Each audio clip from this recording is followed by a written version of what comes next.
وَإِذَا تُلِيَتْ عَلَيْهِمْ آيَاتُهُ زَادَتْهُمْ ঈমানা। মুত্তাকি, যে মুত্তাকি হবে, ইন্না আক্রামাকুম ইনদাল্লাহি আতকাকুম, আল্লাহ পাকের নিকট মর্যাদা সম্পন্ন ব্যক্তি হচ্ছে সে যে আল্লাহকে বেশি ভয় করে চলে, তাকওয়া অর্জন করে। সুবহানাল্লাহ। কালকে সকালে ঘুম থেকে উঠে, প্রিয় বন্ধুগণ, এই কোরআন মানব জাতির মর্যাদা বৃদ্ধির জন্য, মানব জাতির হেদায়েতের জন্য নাজিল করেছেন। তাহলে কাপড়ের মর্যাদা বৃদ্ধির জন্য কোরআন নাজিল হয় নাই, তারপরেও কাপড়টা কোরআনের সাথে লেগে থাকার কারণে তার মর্যাদা বেড়ে গেছে। যে মানুষের জন্য আল্লাহ কোরআন নাজিল করেছেন, সেই মানুষগুলো যদি এই কোরআনের সাথে সম্পর্ক রাখে, এই কোরআনকে দিল থেকে গ্রহণ করে, এই মানুষগুলোর মর্যাদা বাড়বে কি কমবে? সুবহানাল্লাহ। এটুকু আপনারা বুঝে ফেলছেন কেমন? আচ্ছা, এবার আসেন, আমি যখন কোরআন তেলাওয়াত করে থেমে যাই, আপনাদের মর্যাদা সম্পর্কে এবার একটু ফতুয়া দেব। আমি যখন থেমে যাই তখন আপনারা একটা আওয়াজ করেন। আচ্ছা, আওয়াজটা কি জানো? জোরে বলেন। এখন প্রশ্ন, তেলাওয়াত করে আমি তো আপনাদের কাউকে আল্লাহু আকবার বলতে বলি নেই, কিন্তু আপনারা বলেন আল্লাহু আকবার। এটার কারণটা কি? কোরআনের কাছ থেকে জেনে নেই। হে কোরআন, আমি যখন কোরআন তেলাওয়াত করি তখন আল্লাহ পাকের এই মহব্বতের কোরআন প্রেমিক বান্দারা বলে ওঠে আল্লাহু আকবার। এটার কারণ কি কোরআন তুমি একটু বলো তো। প্রশ্নটা রাখলাম কার কাছে? কোরআনের কাছে। দেখুন কোরআন জবাব দিয়ে দিচ্ছে। وَإِذَا تُلِيَتْ عَلَيْهِمْ آيَاتُهُ زَادَتْهُمْ ঈমানা وَعَلَى رَبِّهِمْ يَتَوَكَّلُونَ।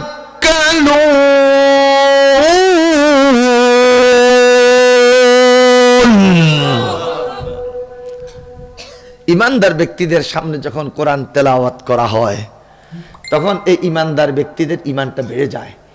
ইমানদার ব্যক্তিদের ইমানটা বেড়ে যাওয়ার কারণে তাদের জবান দিয়ে বেরিয়ে আসে আল্লাহু আকবার। আজকে আমার সামনে যারা আছেন, আমি কোরআনের এই আয়াতের আলোকে আশাবাদী আপনারা খাঁটি ইমানদার। আল্লাহ তুমি কবুল করো, ইমানের উপর টিকে থাকার তৌফিক দান করো। আল্লাহ, যখন সাকরাতুল মাউত শুরু হয়ে যাবে তখন শয়তান ধোঁকা দিতে আসবে, শয়তানের ধোঁকা থেকে তুমি আমাদেরকে হেফাজত করো।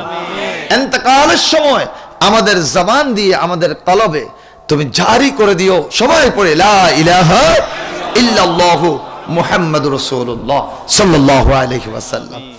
আপনাদের কোনো খারাপ লাগতেছে? আমার বাবারা, এখন আমাদের মাহফিলগুলো আমরা যারা বক্তা হইছি, কতক্ষণ গান গাই, কতক্ষণ রং রং করি, কতক্ষণ হাসাহাসি করি। আপনি একটা সাইদ ইসা হুজুরের আলোচনাগুলো শুনেন, সৈয়দ কামালউদ্দিন জাফরি ওস্তাদের আলোচনা শুনেন, ডক্টর লুৎফুর রহমান সাহেব হুজুর রহমতুল্লাহ আলাইহি ওনার আলোচনা শুনেন। ওনাদের আলোচনার মধ্যে কোনো সিনেমার গান আছে নাকি? আপনাদের কক্সবাজারের এক এলাকায় উত্তরবঙ্গ থেকে এক বক্তা আসছেন, এসে ওয়াজের ফাঁকে উনি একটা গান গাইলেন। আমি ইউটিউবে দেখছি গানটা, আমি পাথরে ফুল ফুটাবো কি ভালোবাসা দিয়ে, সাগরে কি যেন করব ভালোবাসা দিয়ে, মানে আমি তো আর জানি না, একটু একটু ওনার কথাটা কানে বাড়িয়েছে, পুরাটা গাইছে। গাইয়া এরপরে শ্রোতাদেরকে বলে, সবাই বলেন নাউজুবিল্লাহ, সবাই নাউজুবিল্লাহ বলছে। এটা হচ্ছে সিনেমার গান। ভালো লাগছে? ভালো লাগছে। দেখেন, আমি বাদ্য ছাড়া সিনেমার গান গাইছি, আপনাদের ভালো লাগছে, বাদ্য দিয়ে গাইলে কেমন লাগবে?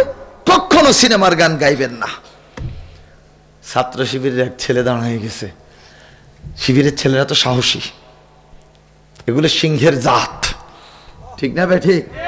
আল্লাহ এই সিংহের বাচ্চাগুলোকে, সিংহ শাবকদেরকে হায়াতান তৈয়বা, হৃদয়ের মধ্যে আরো শক্তি দান করুন বলে আমি।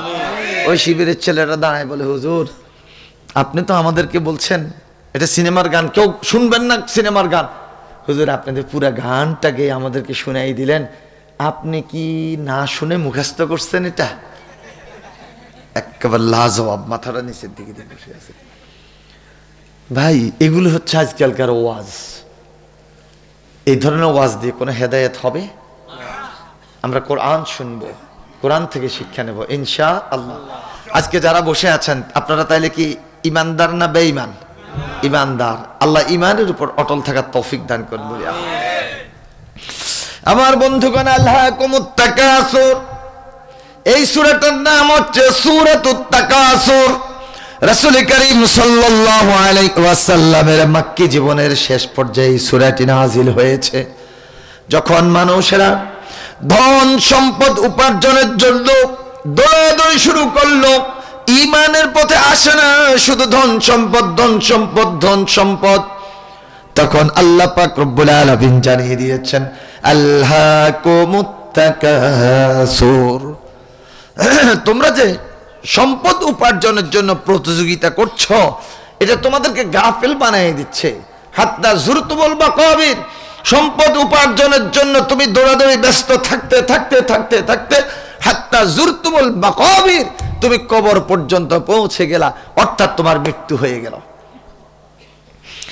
নামাজ পড়ার জন্য মসজিদে যেতে পারি না, সকালবেলা ঘুম থেকে উঠতে পারি না, দুপুর বেলা নামাজে যেতে পারি না, ব্যবসায়িক ব্যস্ততা, অফিসিয়াল ব্যস্ততা, রাত্রে ঘুমাতে ঘুমাতে হয়ে যায় দেরি, ফজরের নামাজ পড়তে পারি না। মূল কারণটা হচ্ছে শুধু সম্পদ উপার্জন, সম্পদ উপার্জন, সম্পদ উপার্জন। ঠিক না বেঠিক? হজ ফরজ হয়ে আছে, কিন্তু 40 দিন 35-40 দিন তো হজে সময় কাটাতে হবে। এই 35 দিন যদি বাংলাদেশে থেকে আমি ব্যবসা করি, আমার ব্যবসায় বরকত হবে, অতএব হজে যাব না। অনেক সম্পদশালী আছে হজটা করে না, আছে না নাই? অনেক সম্পদশালী আছে টাকা পয়সার হিসাব করে যাকাতটা দেয় না। এত কষ্ট করে উপার্জন করি, আমি বুঝি যাকাত বাইর করে অন্যের দিয়ে দেবো, আমার সম্পদ কমে যাবে, কিন্তু সে এটা বুঝে না। যাকাত যদি ঠিক মতো হিসাব নিকাশ করে দেয়, যাকাত শব্দের আরেকটা অর্থ হচ্ছে নামু, নামু শব্দের অর্থ হচ্ছে বৃদ্ধি পাওয়া। যাকাত শব্দের আরেকটা হচ্ছে পবিত্রতা, আপনার সম্পদটা পবিত্র হবে এবং আপনার সম্পদ বৃদ্ধি পাবে। সুবহানাল্লাহ বলেন। আমি যে মসজিদের খতিব, ঢাকা আবে জমজম জামি মসজিদ, প্রায় 6500 মুসল্লি জুমার সালাত আদায় করে। আমার মুসল্লি, যে মুসল্লিটা একেবারে গরিব, সেটাও কমপক্ষে 10 কোটি টাকার মালিক, কমপক্ষে 10 কোটি টাকার মালিক। কারণ আমার ওইখানে 1 কাঠা জায়গার দাম হচ্ছে 1.5 কোটি টাকা। তো 5 কাঠা জায়গাতে বাড়ি, 5 কাঠার দাম তাহলে কত হয়? 5 কাঠা 7.5 কোটি। এরপরে এটাকে বানাইতে গেলে আরো 2.5 কোটি। তো কমপক্ষে তো 10 কোটি টাকা, তো শুধু তার বাড়িটা, আর অন্য সম্পদ আমি বাদে দিলাম। সুধী মণ্ডলী, মানুষ সম্পদ উপার্জন করতে করতে করতে করতে এতই ব্যস্ত, না রাত না দিন আল্লাহ পাকের ইবাদত বন্দেগী করার সময়টা পর্যন্ত পায় না। হাত্তা যুরতুমুল মাকাবির, এমন একটা সময় এসে যায় তখন মালাকাল মউত হাজির।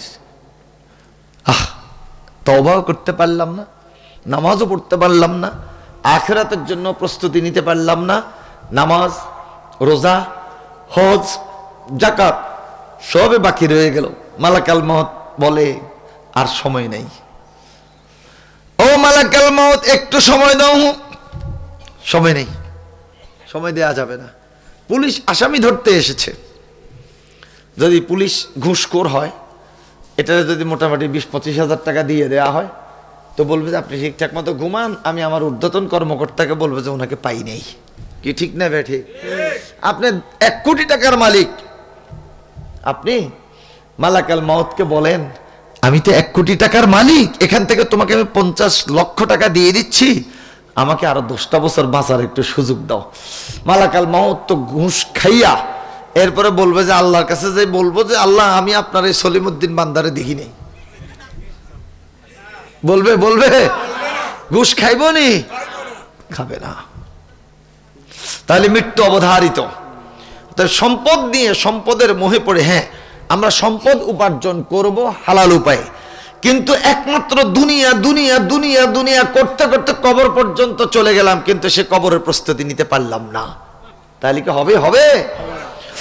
আমার বন্ধুগণ, আল্লাহ পাক রব্বুল আলামিন জানিয়ে দিয়েছেন মৃত্যুর স্বাদ তোমাদের সকলকে গ্রহণ করতে হবে।